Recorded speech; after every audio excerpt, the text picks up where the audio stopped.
lugar para todos. Amém? Vocês estão cá comigo? Digam lá comigo. O slogan da Igreja Assembleia de Deus de Benfica é um lugar para todos. Novamente, um lugar para todos. Amém? Quando a gente diz que a Igreja é um lugar para todos, nós não estamos a dizer que toda a gente cabe na Igreja de qualquer forma. O que estamos a dizer é que toda a gente é bem-vinda à Igreja na forma que está, e o nosso propósito é desejar que Deus ministre no coração deles, para mudar a forma deles para aquilo que Deus deseja que eles sejam. Amém? É por isso que nós na Igreja somos um lugar aberto a toxicodependentes, a alcoólicos, a prostitutas, a homossexuais e por aí fora. Este lugar é um lugar, não é a Igreja que é aberta, é este lugar. Este lugar é aberto para que toda a gente venha. E a nossa oração é para que Deus trabalhe na vida dessas pessoas, para que elas se tornem o que Deus de facto deseja que elas sejam. Amém? Então, eu espero daqui para a frente, quando eu perguntar aos irmãos qual é o slogan da Igreja, que os irmãos saibam dizer que ela é... melhorou, não é? Eu tenho que aprender com o Rui as formas de comunicação, não é? Eu já percebi que a gente tem que ir passando isto por mensalidades.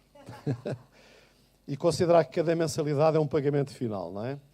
Ok, era só isto que eu queria introduzir para os irmãos. Como eu já disse há pouco, eu podia me ir embora já, porque para mim o culto já foi abençoado, já foi um bom tempo, mas ainda assim eu quero refletir com os irmãos um pouco na temática deste mês. Nós este mês começamos uma nova temática, que é a doutrina da mordomia.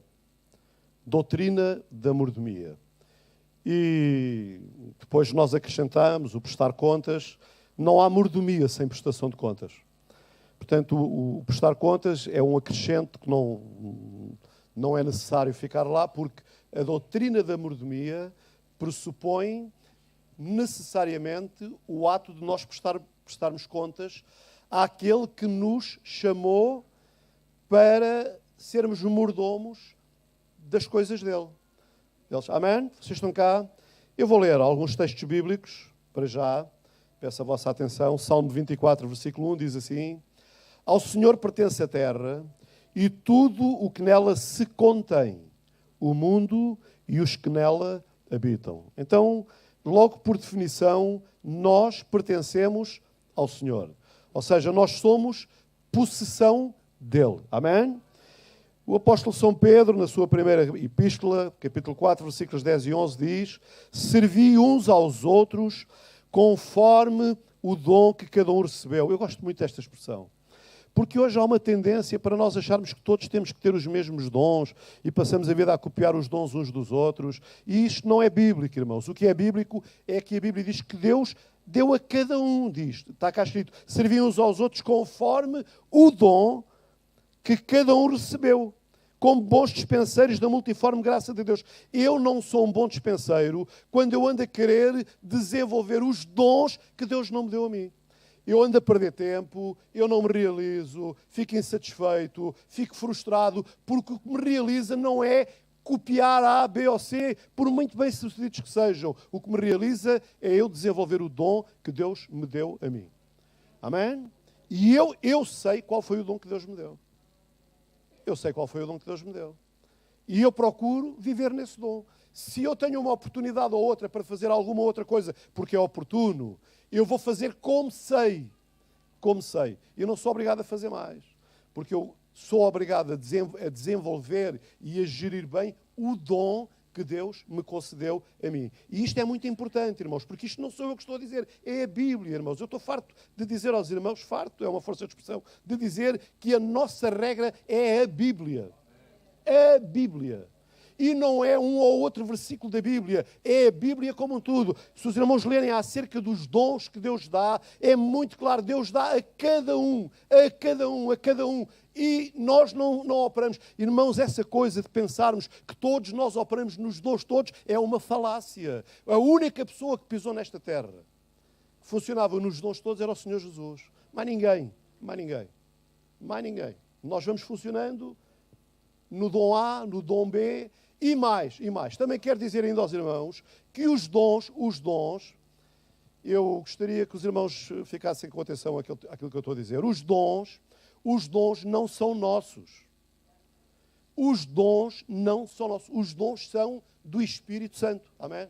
Os dons são do Espírito Santo. Porque se os dons fossem nossos, irmãos, quando a gente diz assim, Deus dá-nos para nós andarmos, se fosse assim, se o irmão acha que tem o dom de curar, vá ao hospital e cura os doentes todos. Porquê é que não o faz? Se tem o dom, porquê é que não o faz? Não tem bom coração? Não faz por uma razão muito simples, porque o dom não é seu. E Deus cura a quem quer e não cura a quem quer. Porque Ele é soberano. Eu já ouvi alguém dizer, nós empurramos tudo para a soberania de Deus. Eu não tenho outra forma. Eu empurro tudo para a soberania de Deus porque Ele de facto é soberano. E no dia em que Ele deixar de soberano e for eu soberano, eu desisto porque eu não consigo. Então eu fico descansado, porque eu ajo em obediência àquilo que a palavra de Deus me ensina. Então em obediência eu ajo. E aqui Pedro, de uma forma correta, ele diz, servi uns aos outros conforme o dom que cada um recebeu. E mais, ele liga aos bons dispenseiros à utilização do dom que recebeu. Não é o dom que copiou, não é o dom que andou à procura por aí, não, é o dom que recebeu. E se não sabe qual é o dom que recebeu, deve orar e buscar de Deus esse discernimento. Como bons dispenseiros, a irmã Hermínia está muito conversadora. Eu ia dizer o pastor Álvaro também, mas pronto. Eu depois vou querer as notas dos comentários que vocês fizeram, está bem? Se alguém fala, ouça, fale segundo as palavras de Deus. E segundo as palavras de Deus, é encaixado no livro. Se alguém ministre segundo a força que Deus dá. Não é a força que tem, é a força que Deus dá. E Deus num dia dá, no outro dia não dá. Irmãos, Deus não nos passou, não nos abriu uma conta para nós usarmos como queremos. Nada disso. Deus não faz isso. Deus não faz isso. Deus um dia dá. É por isso, irmãos, é por isso que eu, como pastor, há dias em que eu sinto um fluir de Deus de uma forma tremenda na minha vida. E há dias em que eu faço o meu trabalho, mas não sinto esse fluir. Ou os irmãos pensam que todas as vezes que o pastor vem aqui ao púlpito, que vem uma linha do céu direta e que eu sou apenas um oráculo aqui a comunicar. Não, irmãos, há dias em que eu sinto uma ação de Deus poderosa sobre a minha vida. E há dias em que eu também a desejo, mas não a sinto. Será que eu mudei? Será que eu perdi alguma coisa? Será que Deus falhou? Não, porque eu sou cooperador dele. Eu sou apenas cooperador dele. Ele é que é o Senhor, não sou eu. Aqui no púlpito, irmãos, quando se chega aqui ao púlpito, nós não somos os senhores, nem temos o direito de falar do púlpito o que queremos. Temos que falar de acordo com a palavra do Senhor. Estamos a falar de mordomia, de sermos dispenseiros. Os irmãos entendem? Alguém, daqueles que pregam, quantos de vocês podem sentir como eu tenho sentido? Nem sempre estamos aqui e Deus está a fluir. Levantem lá o braço, aqueles que pregam. Não, até é bom, é porque às vezes podia ser eu, deixei de ser salvo, perdi a espiritualidade, ou pelo menos perdia naquele momento, não é? Mas não é nada disso, irmãos, não é nada disso. Deus é quem dá a cada um. E Deus dá a quem vem ao púlpito, mas também dá aos irmãos aí. Não é? Olha, há alturas, já houve alturas em que vou na rua e eu me sinto compungido a orar por alguém. E não tenho necessariamente que ter com a pessoa, eu oro pela pessoa, sinto-me. Também já houve alturas em que eu me senti compungido a orar por alguém e o Espírito me disse para não orar. E eu não orei. Porque isso é que é vivermos conectados com o Espírito. Porque nós não oramos só por orar, nós não fazemos só por fazer. Irmãos, é como aqui à frente. Quando é que eu apelo para os irmãos virem à frente? Eu podia em todos os cultos fazer um convite. Quem quiser vir à frente, venha, posso. Tenho a liberdade de o fazer. Mas eu apenas faço o convite para vir alguém à frente quando o Espírito de Deus ministra ao meu coração. Já tenho planeado as coisas na mensagem para fazer o convite e não faço. Já tenho planeado a mensagem para não fazer o convite. E depois aqui o Espírito constranger-me. Ainda aconteceu no domingo passado. E no domingo passado. Não fazia mesmo parte da minha mensagem convidar ninguém para vir à frente, mas o Espírito ministrou. E isso é vivermos ligados a Ele, dependentes dele. Os irmãos entendem. Agora, nós não temos que fazer para agradar, irmãos. Irmãos, eu não tenho que ser aquilo que os irmãos acham que eu tenho que ser para os irmãos ficarem felizes comigo. Eu tenho que ser aquilo que eu sei que Deus quer que eu seja na minha relação com Ele. E quem gostar de mim tem que gostar de mim como eu sou, na dimensão em que eu sou. Os irmãos entendem? A minha mulher tem que gostar de mim como eu sou. Eu sei que ela gostava que eu mudasse algumas coisas. Eu sei, é normal. Também eu gostava que ela mudasse algumas coisas. Não é? Eu gostava que ela voltasse a ficar mais nova. Não, eu gosto muito bem dela assim, como ela está. Não é? Aliás, até acho que está melhor agora do que quando era mais nova. Mas nós temos uma tendência, irmãos, tem a ver com o padrão de sociedade em que vivemos hoje. Nós vivemos para agradar. Queremos fazer tudo para agradar e eu quero vos dizer, irmãos, querer agradar a toda a gente é desenvolver uma atitude de hipocrisia. Porque ninguém consegue agradar a toda a gente. O Senhor Jesus, que era perfeito, Ele não agradou a toda a gente. Vocês estão comigo ou não?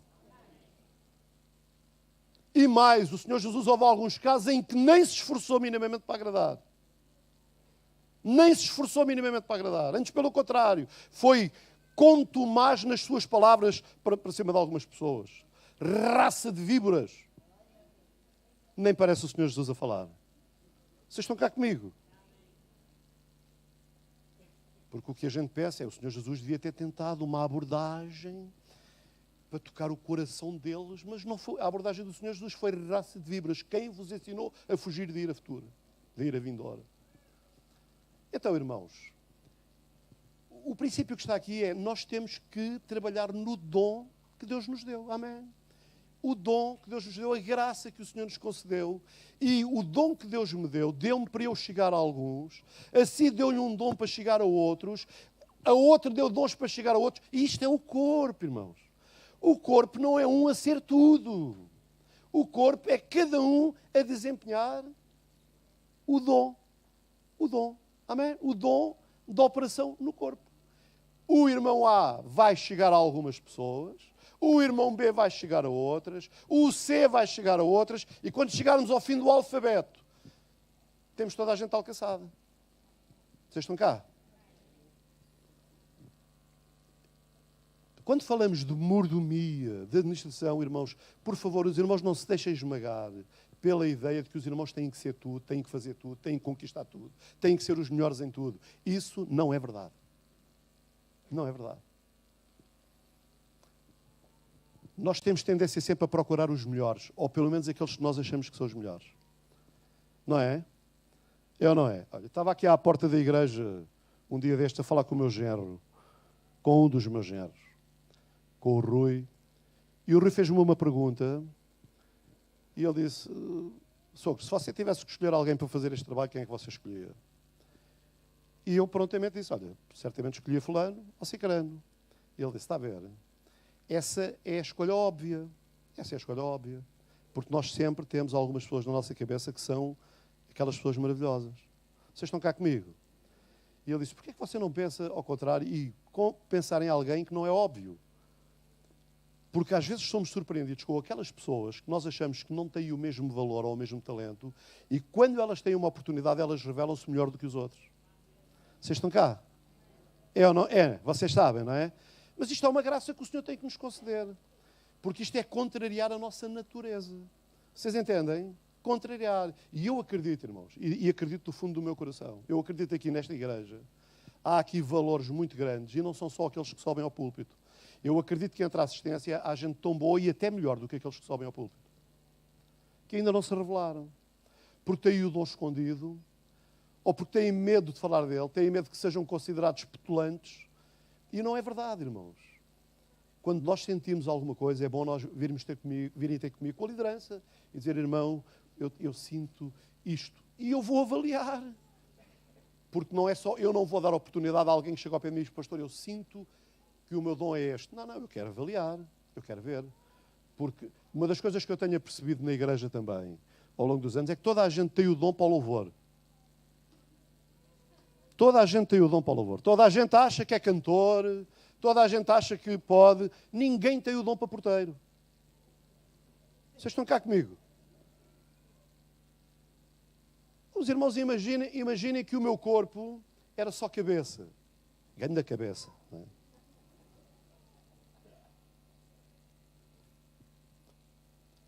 Mas os irmãos sabem qual é o problema? O problema é que nós achamos, e achamos erradamente, que quem está aqui em cima é mais importante do que quem está aí em baixo. E isso é uma mentira plena. Porque quem está aqui em cima é tão importante como quem está aí em baixo. Está a desempenhar uma função, um ministério, que nós esperamos que o faça com o coração inteiro diante de Deus. Porque se não o faz, também terá consequências disso. E há tantas áreas em que nós podíamos disponibilizar os... Olha, uma irmã dizia-me há pouco, antigamente havia tanta gente para pegar na carrinha para ir buscar os velhotes a casa, agora não há ninguém. Porquê? Porque para pegar na carrinha é preciso chegar mais cedo à igreja, é preciso depois do culto ir levar os velhotes novamente a casa e voltar, e isso quer uma predisposição, quer uma atitude. Mas você não conduz, você não tem disponibilidade, você está à espera do dom do quê? Do dom de falar línguas para pegar na carrinha e ir? Você não precisa de falar línguas. A não ser quando alguém o trata mal na estrada, você deve falar línguas para não responder torto.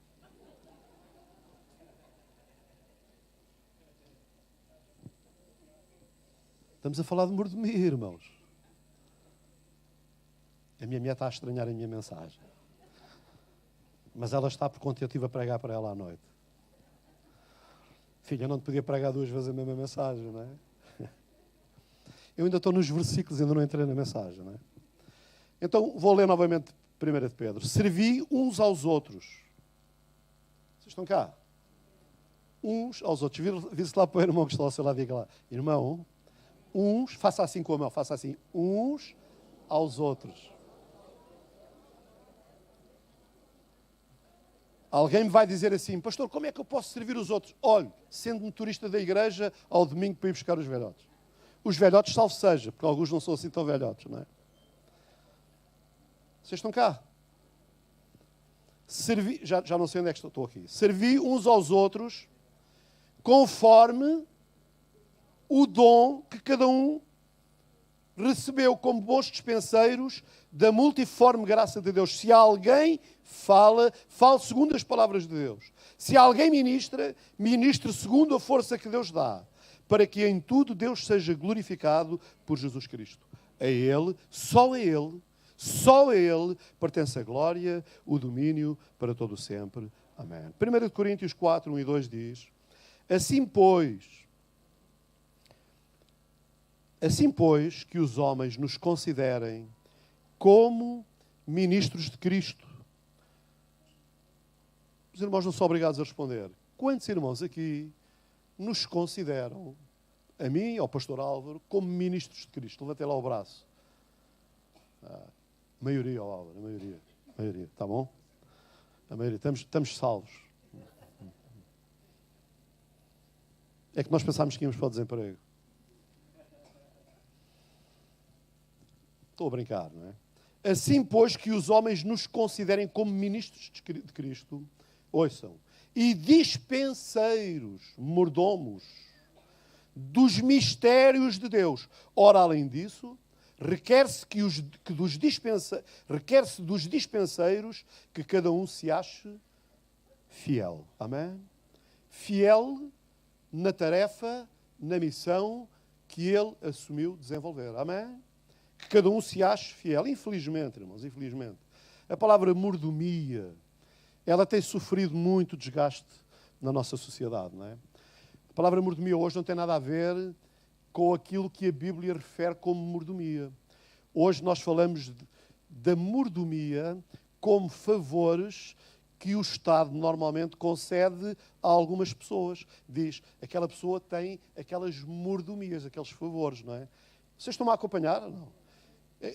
Ou seja, ao contrário daquilo que a Bíblia ensina que é a mordomia, a sociedade tem mudado o conceito. A mordomia é alguma coisa que alguém ganha por alguma tarefa especial e às vezes apenas por ser amigo lá do coisa, não é? Mas isso é outra pregação, não cabe aqui. É pregação lá para o comício, não é para aqui, não é? Então, nós precisamos de perceber isto, irmãos. Esta palavra, mordomia, ela hoje é muito utilizada nesta forma, ou ainda a palavra mordomo. Eu não sei se os irmãos gostam dos filmes da Agatha Christie, ou dos livros dela. Normalmente, nos livros policiais da Agatha Christie, o mordomo é sempre o assassino. É verdade. Hoje a palavra mordomo está um pouco adulterada. Mas a palavra, na Bíblia, a palavra mordomia não tem este sentido.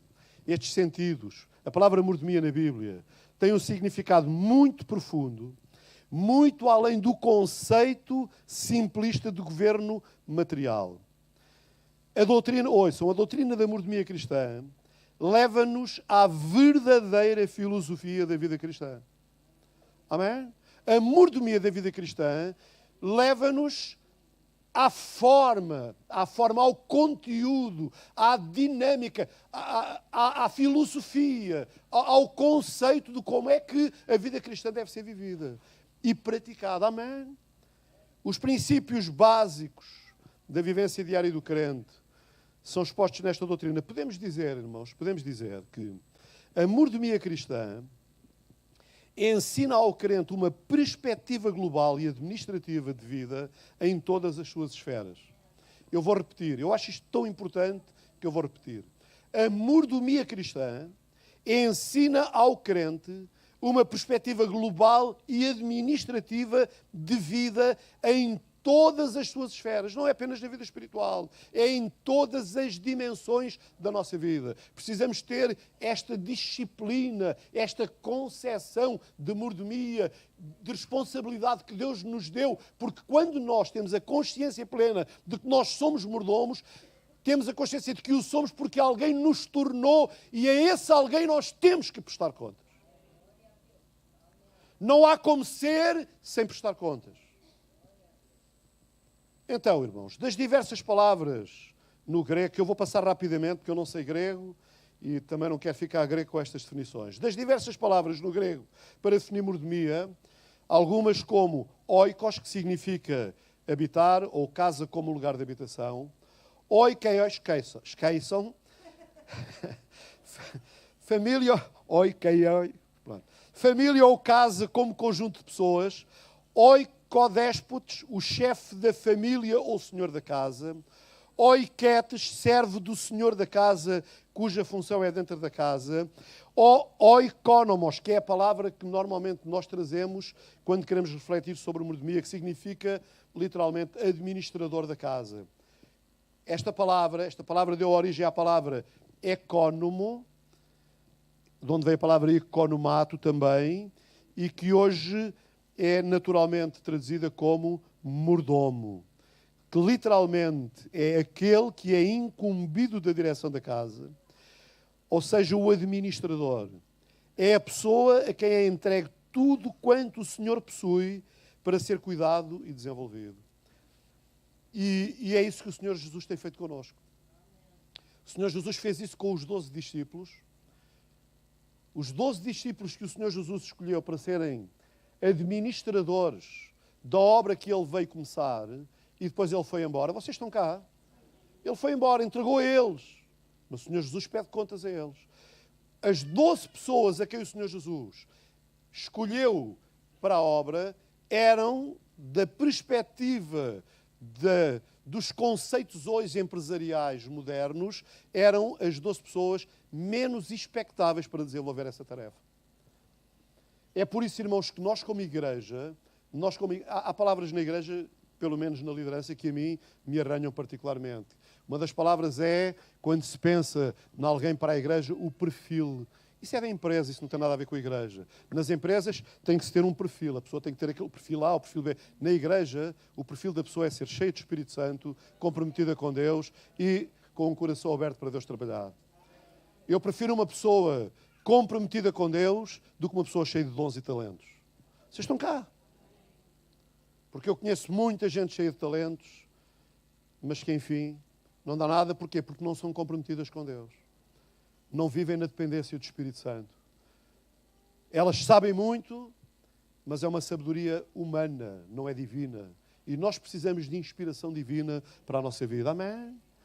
Então, em linguagem bíblica, irmãos, isto quer dizer não somente, eu vou voltar atrás ao ponto para os irmãos entenderem, é a pessoa a quem é entregue tudo quanto o Senhor possui para ser cuidado e desenvolvido.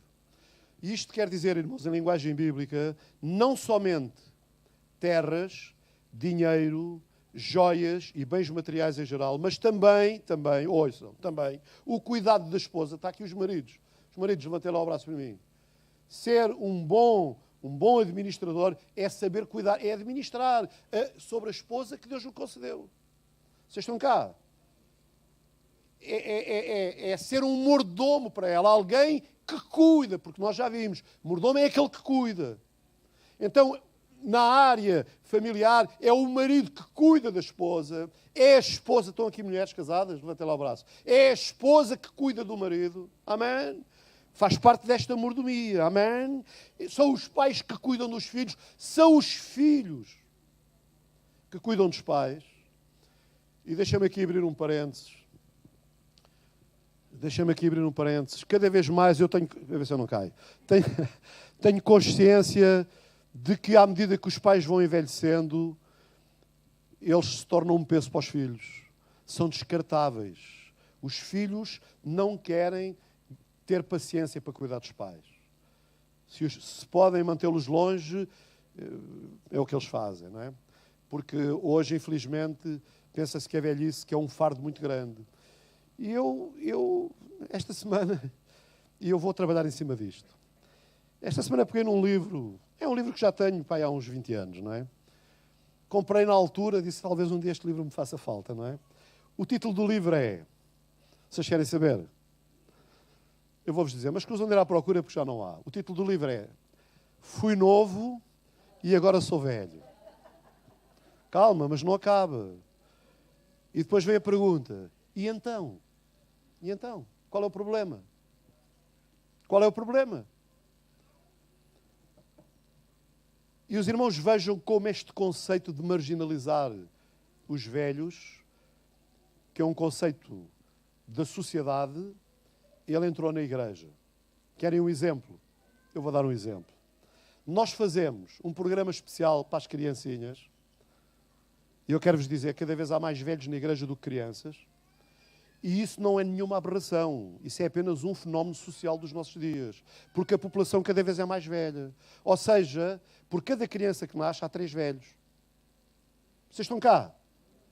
É que nós às vezes não fazemos a leitura clara. Achamos que a igreja que tem velhos, onde é que estão os jovens? Os irmãos vejam, nós vamos envelhecendo, felizmente esta é uma igreja até onde vão nascendo algumas crianças, mas pais, os futuros papás, 5 filhos para cada um.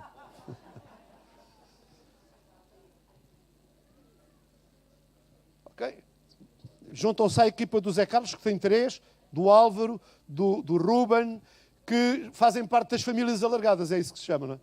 Numerosas, famílias numerosas. Fazem parte E é uma forma, ouça, é uma forma de nós impedirmos o crescimento do islamismo. Vocês estão-se a rir? Estou a falar a sério. Porque o Islão cresce não é por conversão, é por reprodução. É preciso a gente ler, não é? Então, os irmãos, vejam, nós temos o programa para as criancinhas. Temos o programa para os adolescentes. Temos o programa para os jovens. Temos o programa para os homens. Temos o programa para as mulheres. Temos o programa para os casais. Mas não temos nenhum programa para os velhos. Não temos. Porquê? Porque sem querer, o conceito da sociedade que o velho é um peso. Vocês ouçam a segurança social. O problema da segurança social é o envelhecimento. Os velhos duram mais tempo. Temos que começar a orar para que os velhos morram mais cedo.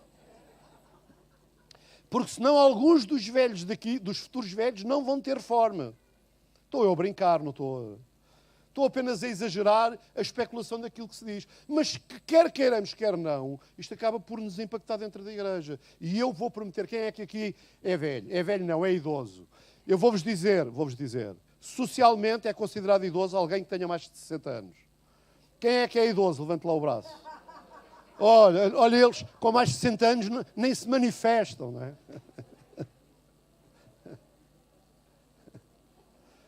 Ouçam, para os idosos.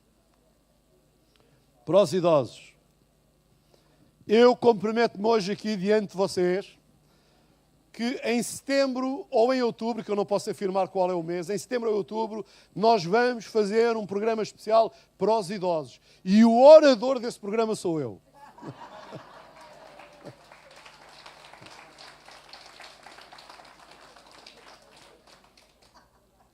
Então, é para os idosos, não é? Não vou convidar nenhum jovem para falar para os idosos. Porque os jovens não têm nada para dizer aos idosos.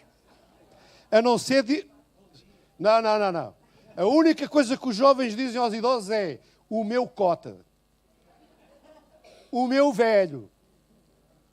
Vocês estão cá. E eu prometo a vocês que não vos vou chamar velhos. Prometo, no muito que vou dizer. Não vou dizer vocês são velhos, vou dizer nós somos velhos.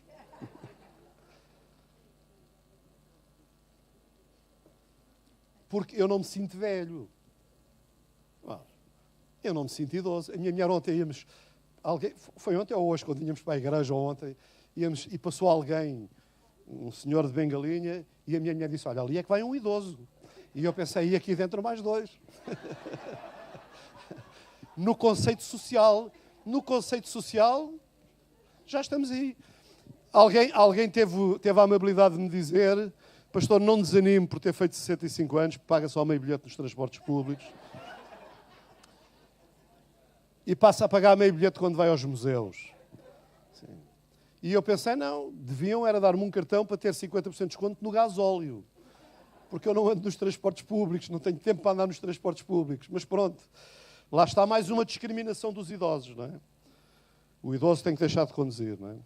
Então, irmãos, passando aqui estes pontos de brincadeira, dizer isto, irmãos, dizer que em linguagem bíblica, mordomia quer dizer que nós precisamos de cuidar não apenas de terras, dinheiro, joias e bens materiais que temos que cuidar em geral, mas também o cuidado da esposa, dos filhos, a reputação do Senhor Jesus, amém? E até a sua própria vida. De facto, nós temos uma grande responsabilidade diante de Deus como administradores de tudo o que Ele nos entregou, porque tudo é dele. Irmãos, nós não temos nada que seja nosso. Nós nascemos, ouçam, nós nascemos nus e só partimos vestidos porque alguém nos vai vestir. Mas também se me quiserem mandar nu, também não me importo. Acho que não vou ter frio, acho que não vou ter nada dessas coisas, não é? Eu sou muito acalorado, não é? O bom mordomo é aquele que presta contas da sua mordomia àquele que o arrelou ao seu serviço. Ouça.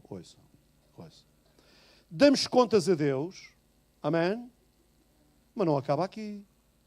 Aquele que o arrelou para o seu serviço. Damos contas a Deus, mas também devemos dar contas a quem está em autoridade sobre nós. Seja na família, na escola, na empresa ou na igreja. Amém? Vocês estão cá. É difícil de entender isso. Prestar contas. Irmãos, Deus chamou-me, eu presto contas a Deus, mas eu também presto contas à equipa ministerial da igreja. Eu não caí na igreja de paraquedas. Eu fui convidado pelo Ministério da Igreja para vir para cá. Vocês estão cá? E eu vou prestando contas daquilo que eu tenho mesmo que prestar contas. Não é? Mas eu também presto contas a quem está em autoridade sobre mim, noutras áreas. Eu estou envolvido em alguns departamentos, em algumas coisas, e há gente acima de mim a quem eu presto contas. E na igreja, quando eu peço a alguém para fazer alguma coisa, essa pessoa deve-me prestar contas. Se não presta contas, está a ser um mau servo. É verdade. Porque o bom servo presta contas. Amém? É um princípio importante da mordomia. Deixem-me dar aos irmãos 2 exemplos de mordomia. Eu tinha muita coisa para falar, mas vou ficar aqui por estes 2 exemplos de mordomia. O primeiro exemplo de mordomia na Bíblia, que eu acho particularmente maravilhoso, está em Gênesis 24, que é uma mordomia levada a um extremo de grande responsabilidade. Gênesis 24, eu até vou abrir aqui o capítulo, e o versículo 2, que é o versículo que eu quero realçar, diz assim, Gênesis 24, 2. Disse Abraão ao seu servo, o mais antigo, que governava tudo o que possuía. Vocês ouviram? Abraão disse ao seu servo, o mais antigo, que governava tudo. tudo o que possuía. Põe a tua mão debaixo da minha coxa. Isto para ele fazer um compromisso. Aqui, os irmãos conhecem a história, Abraão, se os irmãos forem ao capítulo 15, é muito interessante, este servo de Abraão, Eliezer, diz assim, a palavra do Senhor diz assim,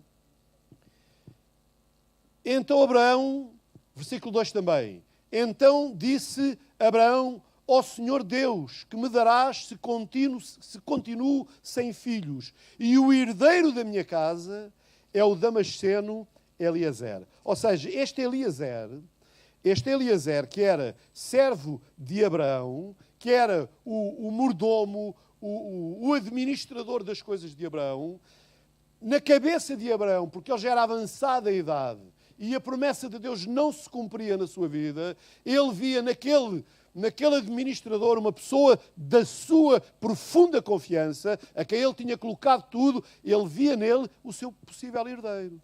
Agora o Senhor honrou a Abraão dando-lhe um filho, Isaque. E Abraão, o filho, foi desmamado, cresceu, tornou-se homem e precisava de uma noiva. Irmãos, arranjar uma esposa para um filho, para a gente pedir a alguém, arranja lá uma mulher para o meu filho. Isto hoje não soa bem, para não? Vocês estão cá ou não? Isto hoje não soa bem. A não ser em algumas culturas ainda, que isto ainda é uma prática comum. Em África, em alguns lugares da África ainda é uma prática comum. Entre os muçulmanos é uma prática comum. É isto de arranjar uma esposa para o filho. Mas neste tempo, irmãos, estamos a falar há quase 4.000 anos atrás. Nem nós temos nenhuma noção do que são 4.000 anos. Eu o máximo que sei são 65, é o que tenho hoje, não é? E o que vier amanhã é um bónus do Senhor, não é? E por aí fora, não é? Então, aqui, nesta cultura, Abraão chama Eliezer e diz, Eliezer, põe aqui a tua mão debaixo da minha coxa, que era a forma de juramento. E promete-me, jura-me que tu vais procurar uma esposa para o meu filho Isaque. Tem que ser uma mulher da minha família, da minha parentela, tem que ser uma mulher com princípios de temor a Deus. Ele dá as recomendações ao seu servo. E, irmãos, eu não gostava de estar no lugar de Eliezer. Não gostava, irmãos, não gostava mesmo. Mas Eliezer, ele comprometeu-se. Como administrador, ele tinha também responsabilidade nesta área de cuidar alguém que fosse devido para o Isaque. E aí, Eliezer assume a responsabilidade, parte em direção à Babilónia, à origem de Abraão, à procura da família de Abraão, e quando ele chega na Babilónia, ele ora. E aqui está um grande segredo, é orar, mas não é orar por orar, irmãos. Porque a gente hoje ora-se por isto, ora-se por... Deixa-me dar um exemplo. A gente vem para o culto e quer orar pelo culto. A gente ora pelo periquito, ora pelo papagaio, ora pela pizza da manhã do almoço, ora por tudo, e só no final ia abençoar o culto. Irmãos, quando a gente diz vamos orar pelo culto, é 30 segundos. Senhor, estamos na tua presença, oramos para que este seja um tempo da tua visitação, ministra na tua igreja, fala aos corações, manifesta a tua obra. Amém. Se o irmão quer orar todas as outras coisas, ore lá no seu cantinho. Vocês estão cá? Porque a oração no corpo é para ser objetiva, a não ser que seja mesmo um culto especial de oração, em que nós podemos derramar o coração, ainda assim, irmão. Ainda assim, o irmão deve ser objetivo na sua oração, deve ser claro na sua oração e dar lugar aos outros. Amém? Amém. E se ninguém orar, não significa que o irmão tem que orar uma dúzia de vezes. O irmão dê lugar para que as pessoas orem. Amém? Aqui Eliezer era um homem de oração e Eliezer orou. Vocês vejam a oração de Eliezer. Tão objetiva. Vejam tão grande esta oração. Versículo 12. Diz assim, então disse, ó Senhor Deus de meu Senhor Abraão, dá-me hoje, peço-te, bom êxito e usa de bondade para com o meu Senhor Abraão. Grande oração, amém? Vocês estão cá? Porque a gente pensa, por muito falar, torna o coração do Senhor mais sensível. E eu quero-vos dizer que não há nada que eu diga que muda o coração de Deus. Em Deus não há sombra de variação, amém? Não há mudança. Vocês lembram-se de Neemias? Neemias, ora, o Senhor, dá-me graça agora para eu responder a este homem. E vocês conhecem o sucesso de Neemias. E vocês conhecem o sucesso de Eliezer. Eliezer faz uma oração simples. E ele, depois de orar, depois ele diz assim, eis que estou em pé, os irmãos desculpem lá, mas aqui o meu olho do outro lado avaria-me aqui a leitura. Eis, do outro lado, quer dizer, deste lado. Eis que estou em pé junto à fonte e as filhas dos homens desta cidade saem para tirar água. Faz, pois, que a moça a quem eu disser,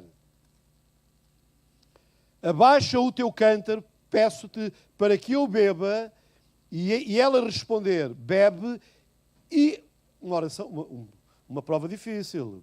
E também darei de beber aos teus camelos, seja aquela que designaste para o teu servo. A oração continua curta.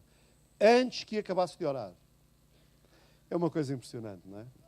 Ele chega, ele ora e diz, Senhor, faz com que a moça que vier e eu lhe pedir água, que ela me dê água, mas ela diga também, olha, vou-te dar água a ti, vou dar água. Os irmãos sabem dar água ao camelo. Camelo! Não era um camelo. Era uma cáfila de camelos. A Rebeca, ela olhou, deu-lhe água e disse, não te dou. Foi ela que disse, não te dou, só te dou também aos camelos. Dizem os especialistas que cada camelo bebe 50 litros de água. É por isso que eles andam no deserto e se aguentam tanto tempo. Porque vão ruminando aquela água toda, não é?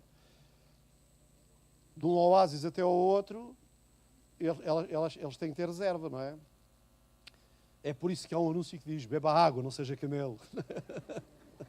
Porque o camelo passa muito tempo sem beber água, porque bebe muita de cada vez. Eu estou a ficar um bocado parecido com os camelos.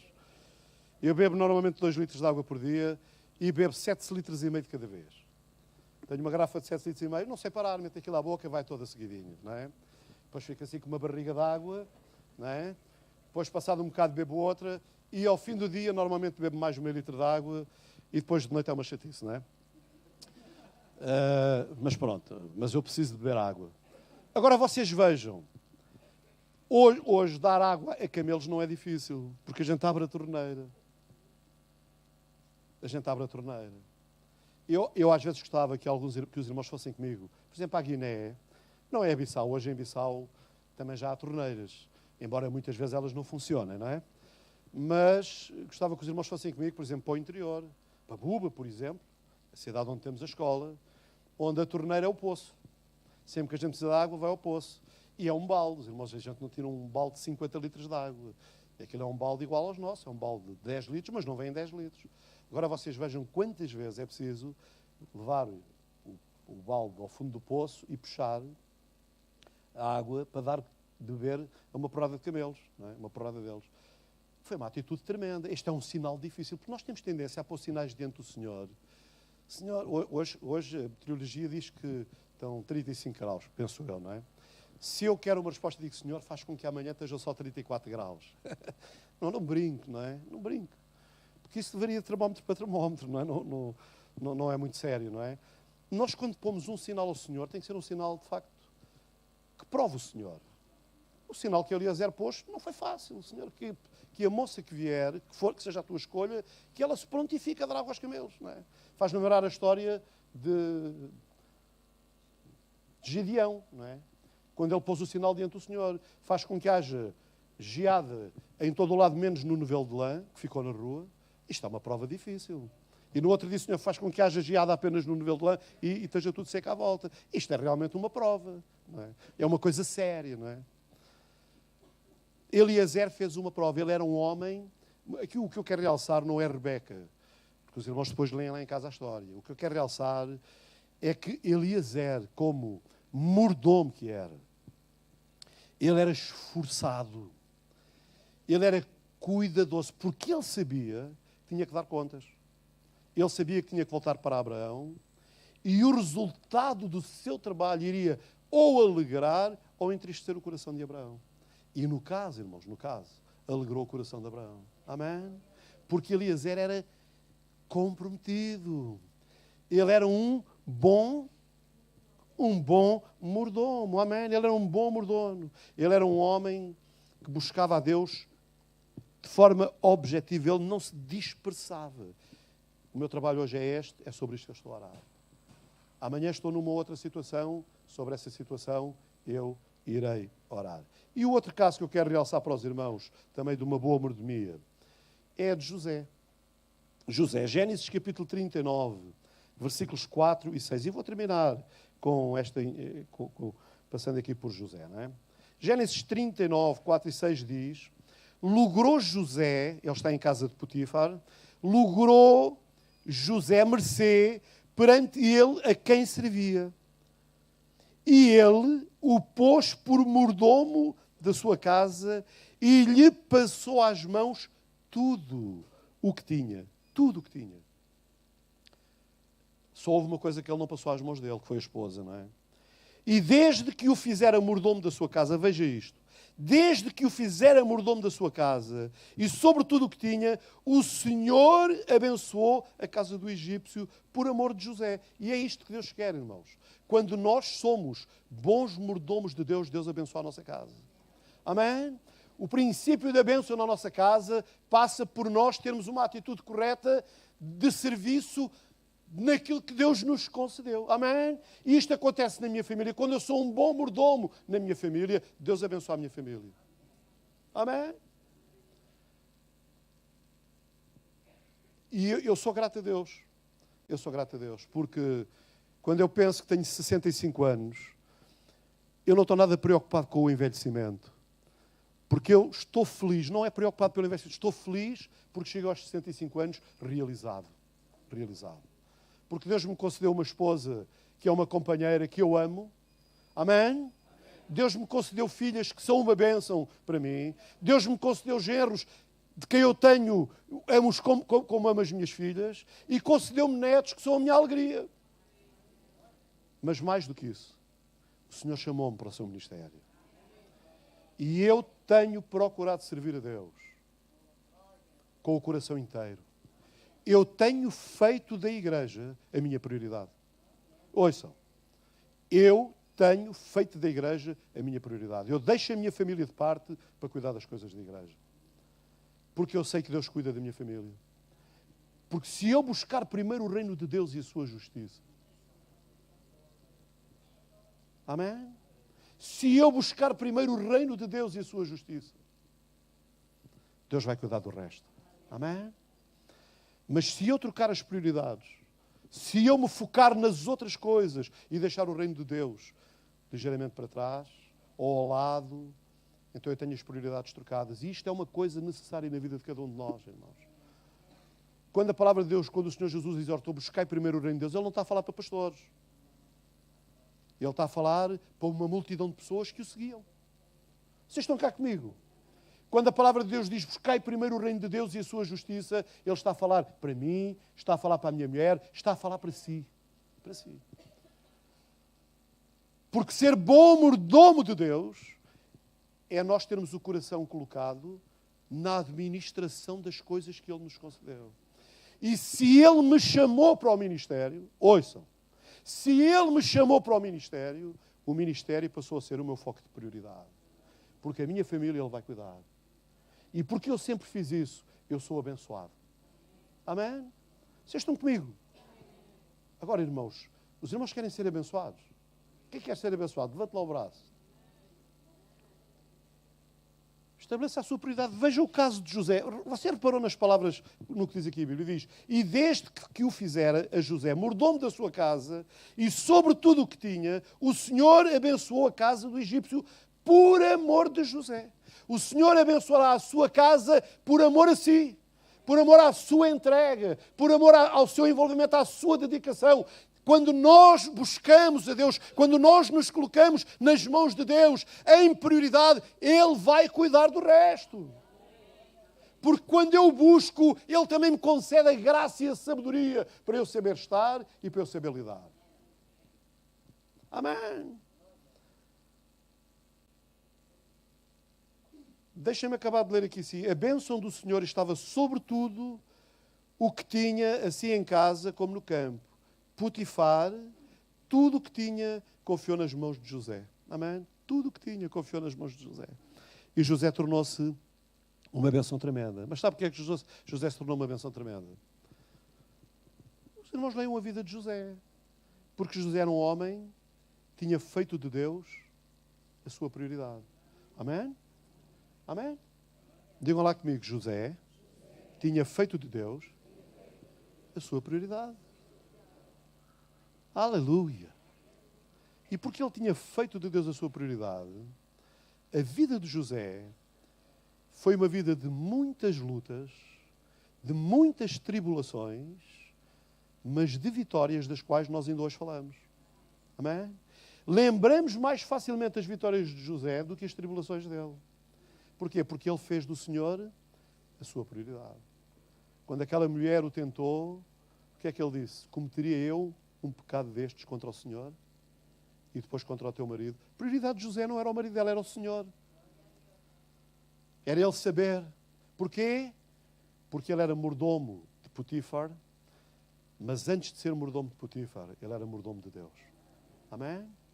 E nós precisamos guardar isto no nosso coração. Olha, eu sou dispenseiro da minha casa. Amém? Eu sou dispenseiro na igreja. Amém? Amém? Mas antes de qualquer coisa, eu sou dispenseiro de Deus. E porque eu sou dispenseiro de Deus, Ele dá-me a graça para eu ser um bom dispenseiro nas outras coisas. Amém? Quantos aqui querem ser dispenseiros? A minha pergunta agora é diferente. Quantos aqui já são dispenseiros? Amém? Porque o Senhor chamou-nos a todos. Chamou-nos a todos para sermos dispenseiros na sua casa. 2 exemplos tremendos. Amém? Qual foi o primeiro? Eliezer. O que é que Eliezer fez? Ele procurou uma noiva para Isaac e pôs diante do Senhor um sinal difícil. Amém? Mas ele foi bem-sucedido. Irmãos, eu quero vos dizer que nós estamos condenados a ser bem-sucedidos quando nós somos bons dispenseiros de Deus. Amém? Quer ser bem-sucedido? Pergunta a si mesmo: que tipo de dispenseiro eu sou? Como é que está a minha mordomia? Estou a ser um bom mordomo das coisas que Deus me entregou? Estou a ser um bom mordomo da minha família? Estou a ser um bom mordomo na minha vida profissional? A empresa onde eu estou, ela é abençoada pelo facto de eu estar lá? Estou a ser um bom mordomo na escola? Na escola eu sou mais facilmente influenciável ou influenciador dos outros? Como é que eu me sinto como filho na casa dos meus pais? Eu alegro o coração dos meus pais? Ou eu só trago problemas e dores de cabeça aos meus pais? São coisas para todos. A mordomia está plasmada, é para toda a gente, é transversal. E na igreja? E na igreja? Eu vou terminar com uma pergunta que eu sempre desafio os irmãos a fazer. Irmão, pergunto: que tipo de igreja seria a minha se todos os crentes fossem como eu? Pergunte: que tipo de igreja seria a minha se todos os crentes fossem como eu? E você depois veja se ela seria melhor ou pior. Mas eu quero dizer, se nós nos esforçarmos um bocadinho mais, ela vai melhorar. Amém? Ela vai melhorar. Porque essa é a vontade de Deus. Mas a vontade de Deus é abençoar-nos. A vontade de Deus é abençoar-nos. O único impedimento à benção de Deus somos nós. Se nós acertarmos o coração, se nós acertarmos a caminhada, se nós acertarmos a nossa vida. Eu não estou a dizer que vamos deixar de ter chatice e problemas. Nada disso, irmãos. Eu não acredito nisso. Eu acredito que na vida nós estamos em lutas permanentes. Fomos chamados para nos conformarmos com os sofrimentos de Cristo. Acredito nas dificuldades, acredito nas tribulações, mas acredito nas vitórias. Acredito que a bênção de Deus está sobre nós. Amém? Os irmãos querem ficar de pé?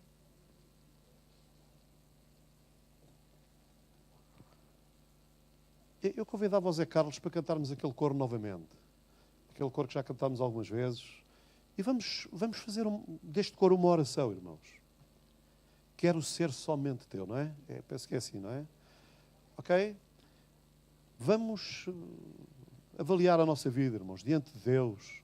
Vamos ficar de cabeça curvada enquanto o Zé Carlos se prepara.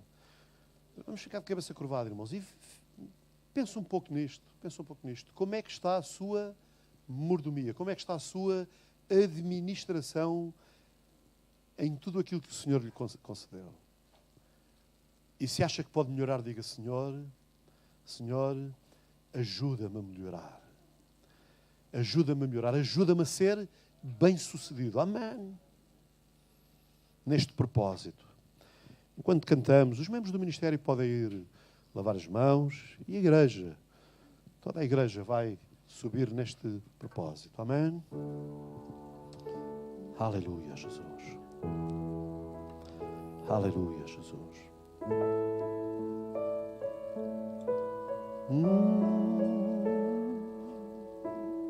Limpa o meu coração.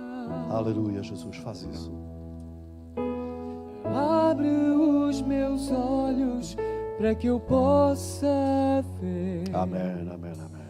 Com o amor que tens por mim, te amo.